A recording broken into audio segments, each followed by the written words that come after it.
Company है ना iPhone वाली, वो एप्पल नहीं है, वो सड़ा हुआ आम है। अरे भाई आप यकीन नहीं करोगे, एप्पल का जो टैबलेट आता है ना आईपैड, उसमें लास्ट 14 सालों से कोई कैलकुलेटर ऐप था ही नहीं। एप्पल इनोवेटिव कंपनी है, ये पागल कंपनी है, ये मुझे समझ नहीं आता। मतलब फैक्ट ये है कि दुनिया के सबसे बड़े कंपनी के सबसे बड़े प्रोडक्ट में दुनिया के सबसे बेसिक ऐप कैलकुलेटर ही नहीं है। साल 2024 में जाकर इसमें कैलकुलेटर ऐड किया गया था और साल 2010 में ये आईपैडवा आया था। और भाई साहब जब कैलकुलेटर ऐड किया गया तब जो अनाउंसमेंट किया गया उसका रिएक्शन देखो। नहीं आप देखो एक बार। That's right. We're bringing calculator to iPad.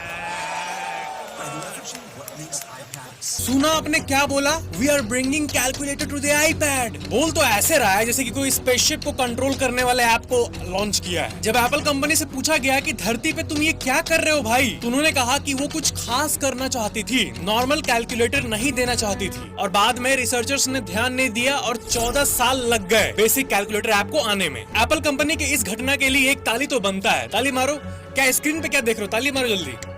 अगली फैक्ट, आपको पता है आपके स्क्रीन पे अभी जो पेंटिंग्स है, इसे दुनिया के सबसे भयंकर हाथ ने बनाया है। बहुत लोगों को पता नहीं होगा, लेकिन हिटलर बनने के पहले क्या थे पता है? एक आर्टिस्ट, एक प्रोफेशनल पेंटर जो कि पेंटिंग करके अपना गुजारा करता था। और ये रॉ पेंटिंग्स आज भी अमेरिका के म्यूजियम्स में रखा गया है। कई लोग हिटलर के बने हुए पेंटिंग को जब देखते हैं ना, तो कहते हैं कि पेंटिंग तो बड़ा सुंदर है वैसे, लेकिन इन पेंटिंग्स को ध्यान से देखो तो कुछ ऐसा लगता है कि कुछ मिसिंग है। लोग कहते हैं कि पेंटिंग में सोल मिसिंग है।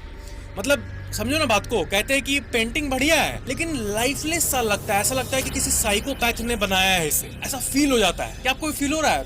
पता नहीं। और ऐसा नहीं है कि सिर्फ आम जनता कह रही है कि इसकी पेंटिंग लाइफलेस है, बल्कि दुनिया के बहुत बड़े बड़े साइकोलॉजिस्ट इसको एनालाइज किए हैं और उन्होंने पता है क्या स्टेटमेंट दिया है कि there is something weirdly disturbing about his painting. मतलब पेंटिंग में क्या गलत है नहीं पता, लेकिन है गलत, देखने में कुछ डिस्टर्बिंग लगता है। अगली फैक्ट, स्टीवन फिलिप्स नाम का एक व्यक्ति, ये जो देख रहे हो आप, ये 24 साल तक जेल में था। पता है किस लिए? बिना कुछ के, ऐसे ही। 24 साल बाद महारथी कोर्ट को पता चला कि ये बेकसूर है। अब जेल वेल के चक्कर में इसकी वाइफ ने इसको डिवोर्स भी दे दिया था। अब सबको अच्छी पत्नी थोड़ी मिलती है, पर इस इंसान के लाइफ में जब इतना बड़ा ट्विस्ट आया, ये बेकसूर साबित हो गया 24 साल सड़ने के बाद, तब कोर्ट ने इसे $6 मिलियन दिया कि हमसे गलती हो गई, लो पैसे रख लो। यानी कि रुपए में 50 करोड़ रुपए मिले इसे। अब रुपए मिलने के बाद पता है क्या हुआ? इसकी जो एक्स वाइफ है वो वापस आई इसके पास और वो भी दावा ठोक दी पैसे पे कि इस 50 करोड़ में से मेरे को भी कुछ मिलना चाहिए। कोर्ट ने पता है क्या कहा?